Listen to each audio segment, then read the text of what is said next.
living God. Go ahead and read. But in the living God, who giveth us richly all things to enjoy, that they do good, that they be rich in good works. Go ahead. Ready to distribute, willing to communicate. Lay up in store for themselves a good foundation against the time to come, that they may lay up hold on eternal life. Oh, this is what we don't want to put our trust in riches. We want to put our trust in God. Our trust in God. Why? Because only He can give eternal life. Only He can. Go ahead and read. O Timothy, keep that which is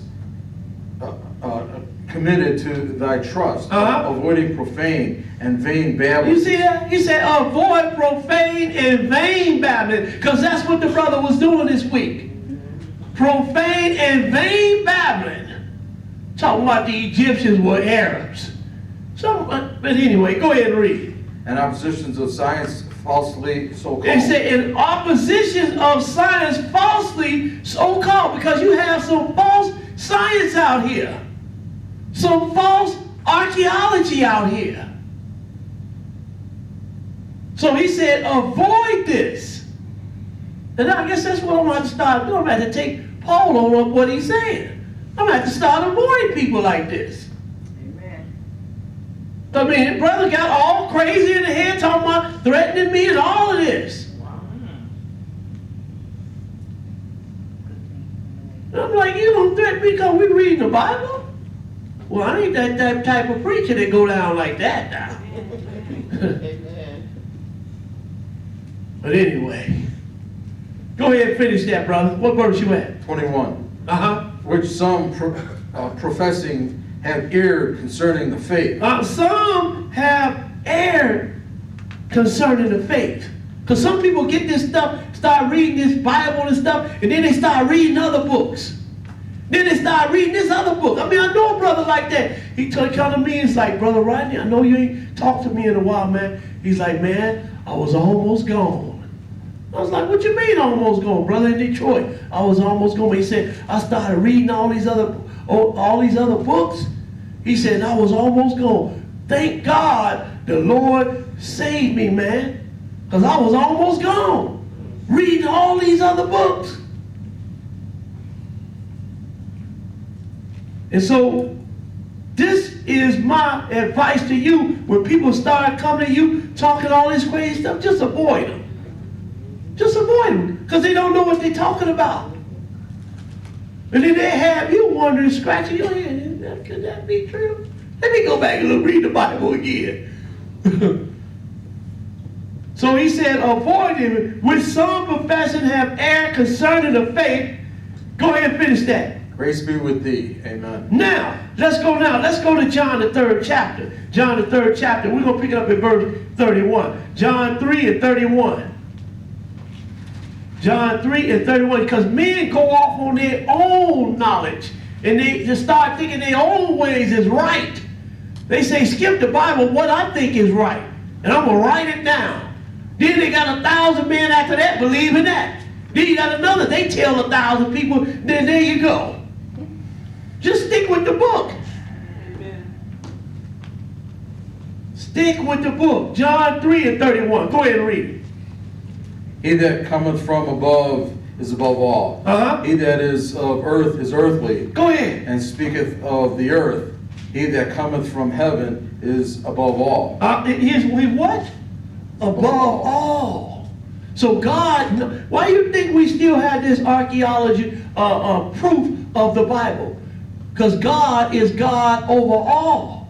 He knows how to preserve the places and the archaeological finds in there. He knows how to reserve it.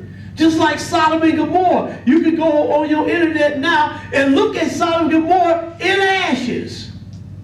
Still intact, but in ashes. And can even walk in there and pick up brimstone off the ground.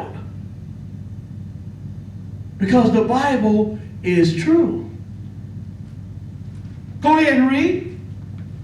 32. And what he had seen and heard, that he testifieth, and no man receiveth his testimony. Go ahead. He that hath received his testimony hath set his seal that God is true. He hath set his seal. He that have received his testimony hath set to his seal that God is true.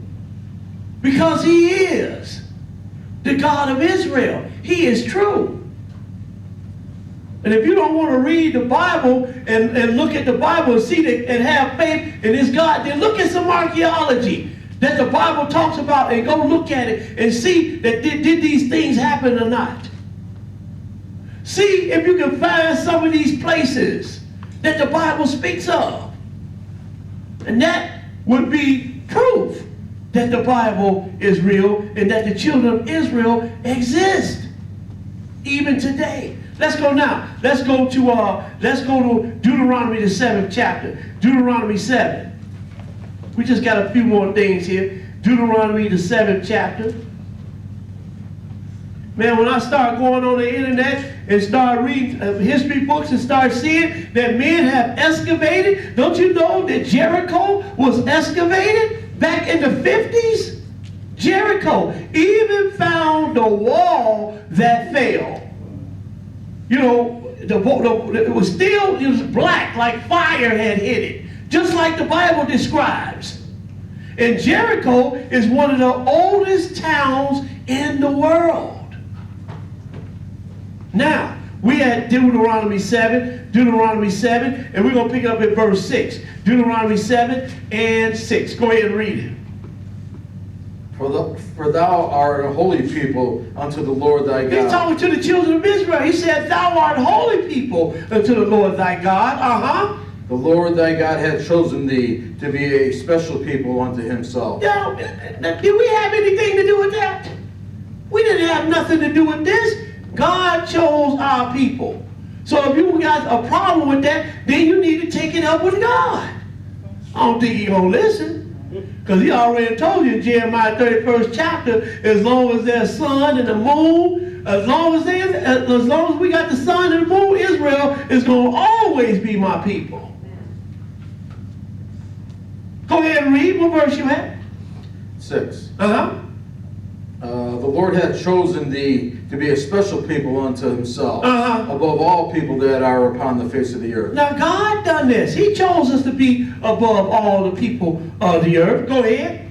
The Lord did not set his love upon you, nor choose you, because ye were more in number than any people, for ye were the fewest of all people. What percentage are we even in this country? Around 13, 14%. And I can guarantee you, each country you go to where you see some people that are Israelites, it's going to be a small minority of them. Why? We're going to show you why. Because God dispersed the children of Israel among the nations on what? Ships. When I told him that, he really got hot then.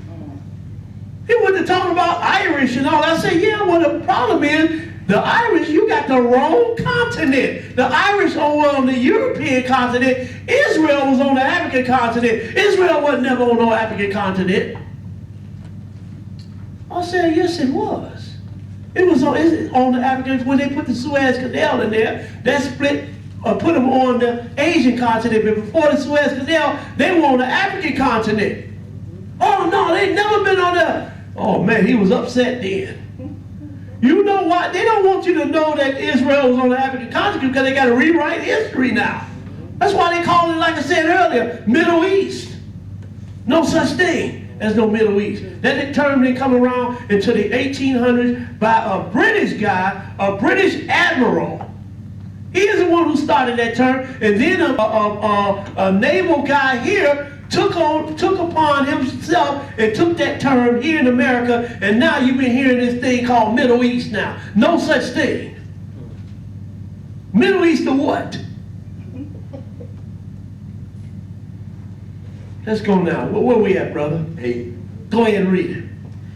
But because the Lord loved you, and because he would keep the oath which he had sworn unto your fathers, hath the Lord brought you out with a mighty hand and redeemed you out of the house of bondmen from the land of Pharaoh, king of Egypt. Go ahead. Now, okay, we're going to stop right there. So he said he brought you out with a mighty hand. Because remember I told you we were going to go back to Joseph, right?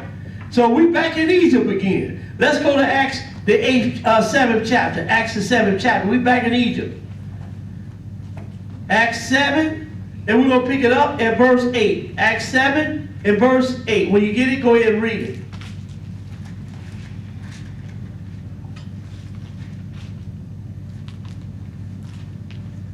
And he gave him the covenant of circumcision. And so Abraham begot Isaac and circumcised him the 8th day. And Isaac begot Jacob, and Jacob begot the 12 patriarchs. Now we're going to deal with that. You know, Abraham begot Isaac, and Isaac begot Jacob, and Jacob begot the 12 patriarchs, which are the 12 tribes of Israel.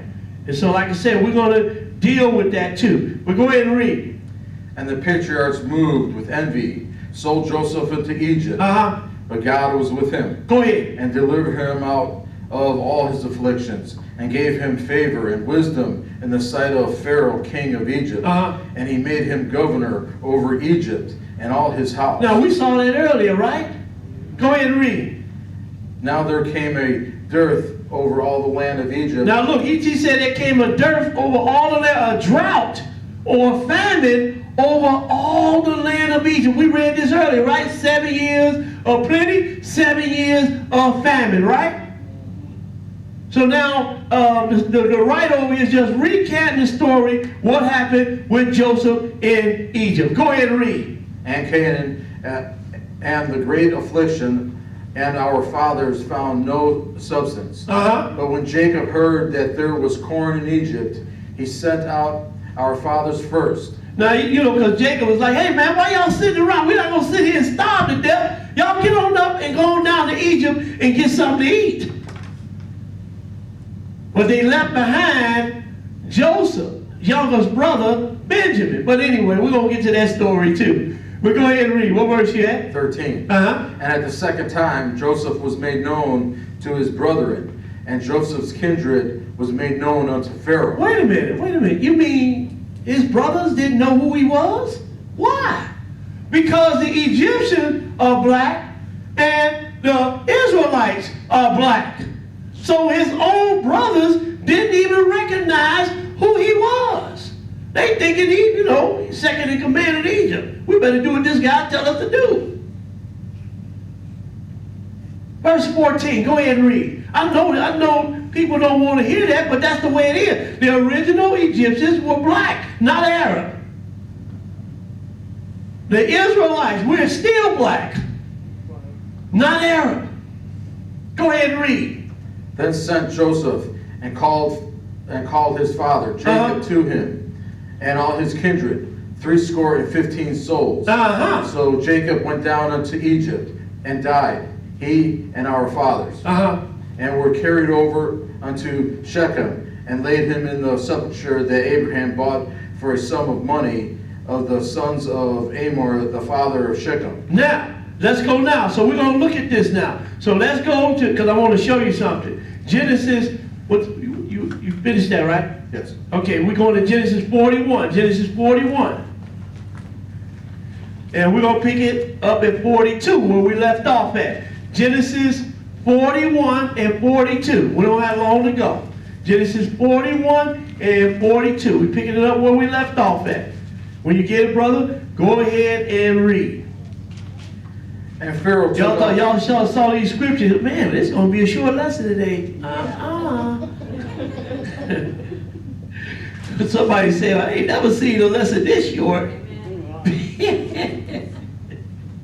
But go ahead and read. 42, 41 and 42. Genesis, go ahead. And Pharaoh took off his ring from his hand and put it upon Joseph's hand, and arrayed him in vestures of fine linen, and put a gold chain about his neck. Go ahead. And he made him to ride in the second chariot which he had, and they cried before him, Blow ye, bow the knee. And he made him ruler over all the land of Egypt. And Pharaoh said unto Joseph, I am Pharaoh, and without thee shall no man lift up his hand or foot in all the land of Egypt. And Pharaoh called Joseph's name Zephnath-Pinah. Because you know they got to change your name. You understand? You go in the country, your name got to be changed. Your name is Toby. No, my name is Kunta. Nope, your name is Toby. Zephnath-Pinah. Go ahead. And he gave him a wife, Asnath, the daughter of Pt-1, priest of On. Go ahead. And Joseph went over all the land of Egypt. Now Joseph, he's going all because he's second in command now. He's vice president. So now he's going all over the land of Egypt, checking things out. Verse 46, go ahead. And Joseph was 30 years old when he stood before You notice Pharaoh. something? You see that? 30 years old. That's when a man's ministry starts. At 30 years old. Go ahead and read. 30 years old when he stood before Pharaoh, king of Egypt. And Joseph went out from the presence of Pharaoh and went throughout all the land of Egypt. Go ahead. And in the 7th plenteous years, the earth brought forth by handfuls. And he gathered up all the food of the 7 years which were in the land of Egypt, and laid up the food in the cities, the food of the fields, which was round about. Every city laid he up in the same. And Joseph gathered corn as the sands of the sea. Now look, he gathered corn as the sands of the sea. That's a lot of corn. And you gathered it up for 7 years? That's a lot of corn. Go ahead and read. Very much, until he left numbering, for it was without number. Skip to verse 53. Skip to verse 53. Go ahead and read. And the 7 years of the plenteous that was in the land of Egypt were ended. And the 7 years of dearth began to come, according as Joseph had said. So now here go the 7 years of famine now. Coming. Go ahead and read. And the dearth was in all lands, but in all the lands of Egypt there was bread. See, now only in Egypt there was bread. Go ahead. And when all the land of Egypt was famished, the people cried unto Pharaoh for bread. And Pharaoh said unto all the Egyptians, go unto Joseph, what he saith, go unto Joseph, what he saith to you, do. Whatever Joseph tells you to do, that's what you do. And you're going to do it too. You want to eat, right? So you got this Hebrew standing up there, second in the command. Now you got to go and talk to him to get your food. And so you get hungry enough, you don't care who he is. He could be purple. You still walk up to him, look, here goes some money. Can I get something to eat? So now you got this Joseph now. All the people in Egypt coming to Joseph now to get their food. Can you imagine that? Go ahead and read.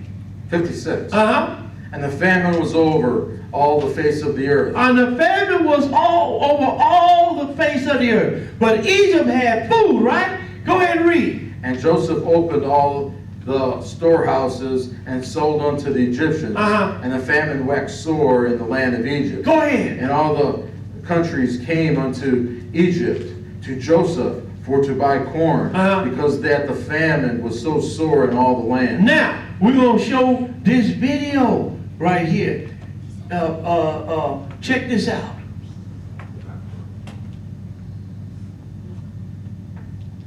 First, I'm sorry, this is the map first. The map first. You got it there? Okay. So now, this is the map. I just want to show you because that's where the children of Israel were in the land of Goshen. You're going to have to come up here and see this. But this is the land of Goshen right here. And this is Saqqara. This is where the step pyramids were. And there's also something else in Saqqara. So remember the land of Goshen, right? That's where the children of Israel dwelt when they came from the land of Canaan to Jerusalem. Pharaoh had Joseph to set Jacob and the rest of the Israelites set them up in the land of Goshen. Do you know the land of Goshen still exists today?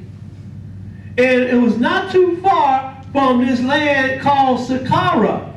And when Saqqara that's where some of the oldest pyramids are in Egypt. Both of these are in Egypt.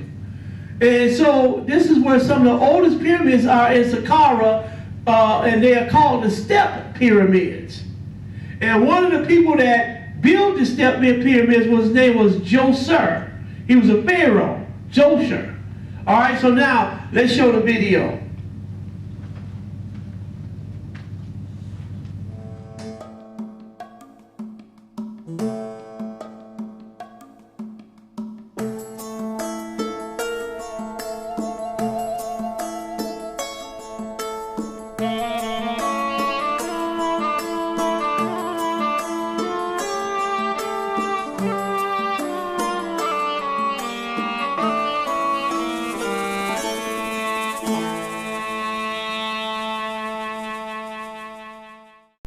On an island just below the first cataract of the Nile, an ancient inscription written around the 4th century BC was found which claimed to be a copy of a document written by Pharaoh Djoser more than 1,000 years earlier. It is the story of a land grant made by the pharaoh to the priests of the god Num. It tells of 7 years of famine and 7 years of plenty, how Pharaoh had a dream and consulted his chancellor for help. It contains most elements of the 7 years of famine and 7 years of plenty story, although they were corrupted in this account written over 1,000 years after the event took place. But most importantly, the priests who wrote this inscription were relying upon the land grants made by this pharaoh to justify their claim to some land. They were not writing what they believed was an ancient myth. They obviously believed the land grants made by Pharaoh Djoser to still be valid and of enough authority to still be in effect well over 1,000 years later. And Joseph bought all the land of Egypt for Pharaoh. Only the land of the priests bought he not, for the priests had a portion assigned them of Pharaoh. Ancient Egyptian records list Djoser as the 16th Pharaoh of Egypt, and historians have classified him with the so-called Third Dynasty. His chancellor, named Imhotep, was first known through the writings of the Egyptian historian Manetho, who in the 3rd century BC wrote, "During Djoser's reign there lived a man named Imhotep, who had the reputation of the Greek god of medicine, and who invented the art of building with hewn stone." The legends attributed to Imhotep were so incredible that he was considered to be mythical until this century, when excavations at Djoser's pyramid complex revealed the base of a statue with the name Djoser on it and the name Imhotep, with his long list of titles, one of which was Chief under the King, a title which first appears with Imhotep and also was first bestowed upon Joseph. Imhotep was also the architect of Pharaoh Djoser's pyramid and surrounding complex, a veritable city within a city of incredible beauty and extremely advanced in design. Built on the plateau of Saqqara adjacent to ancient Memphis, the pyramid within the complex is the first ever built in Egypt. Ron Wyatt spent a great deal of time here searching for evidence which might shed light on the biblical account. Such an event as the famine described in the story of Joseph and the distribution of grain to the other countries would have required a major facility and system of organization. When the famine came and Joseph's brothers came from Canaan to get grain from Egypt, we are told that they went to Joseph, which indicates that he personally oversaw the distribution, at least to those coming from foreign countries. And this would mean that there was certainly a central location or granary to which the foreigners came. The complex at Saqqara contains 11 massive pits, which even the Egyptians are at a loss to explain. They are not tombs, for all tombs were underground and carefully sealed, while these were accessible from the surface, and they are extremely large. But most fascinating is the fact that they are all connected by chutes. Ron believes these were the grain storage pits of the 7-year famine. As grain was removed from one pit, grain from the other pits flowed through the chutes, making the grain always accessible from one location. These are within the wall of the step pyramid complex, which has only one entrance, and it opens to a long covered passageway with small cubicles on each side, each just the right size for a person to sit with perhaps a small table. The narrow, singular entrance would have allowed only a few people to enter at a time. There was no doubt in Ron's mind that this was the main center of grain distribution on a massive scale.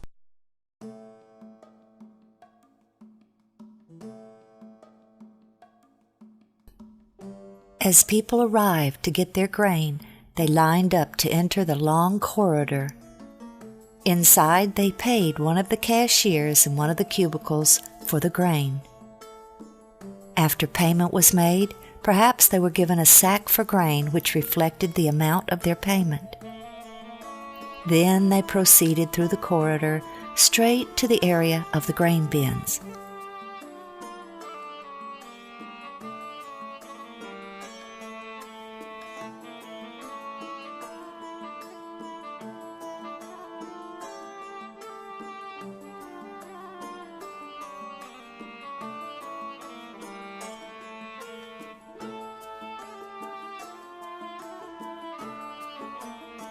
Once there, they descended the stairway next to the storage bins, handed their sack to a worker who filled it with grain and returned it to them. Then they exited through a small door on the lower level, which led to the outside of the complex. When the pits were first excavated, bits of grain still remained in them.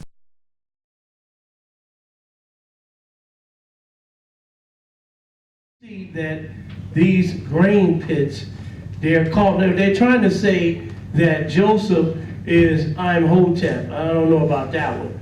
But the fact still remains, though, is that these grain pits that we're looking at are what Joseph used in order to distribute the grain to the people. Otherwise, what did he use in order to distribute all of this grain? What did he use? Now, there's more evidence of Joseph in Egypt that we cannot show today because we are running out of time. Okay? But there's more evidence to show that Joseph actually lived in Egypt during this time. Let's go now. Let's go, because we're gonna start closing this out. Let's go to Jeremiah the 14th chapter, Jeremiah 14. And if that wasn't what Joseph made, then you tell me where did they come from then? Who made them? And why do they still find grain in the bottom of them? Right there in Egypt, not too far from the land of Goshen, where the children of Israel were. Let's go now. Let's go to Jeremiah, the 14th chapter. We're going to pick it up at verse 1. We got one more after this. Jeremiah 14 and 1. Go ahead and read that. The word of the Lord that came unto Jeremiah concerning the dearth. The dearth, the famine, Judah mourneth, and the gates thereof languish. They are black unto the ground. Oh, you see that? They are black unto the ground. Judah, they are black unto the ground. See, we're not making things up. And we're going to show you during this series, during this month, that the children of Israel were a black people. Go ahead and read. And the cry of Jerusalem is gone up. Now, let's show this slide right here. This is the last slide right here. This is a picture of the children of Israel, the ancient Israelites. And you see, they have braided hair and they have Negroid, what we call Negroid, features, right? With braided hair. But this is just the tip of the iceberg right here we're showing you today. We're going to show you some more pictures of ancient Israelites. We're going to show you more proof that the children of Israel actually are dark-skinned people, and we also going to show you that we are the descendants of the children of Israel. Let's go to Jeremiah, the 2nd chapter, back up to Jeremiah 2. This is going to be last. Jeremiah 2 and verse 14. Jeremiah 2 and 14. Go ahead and read it. Is Israel a servant? Is he a homeborn slave? Is he a homeborn slave? Ding, ding, ding, ding, ding, ding, ding. Is he a homeborn slave? And we're going to show you about the slavery that happened to the children of Israel. In the land, kicked out into slavery. In the land, kicked out into slavery. In the land, kicked out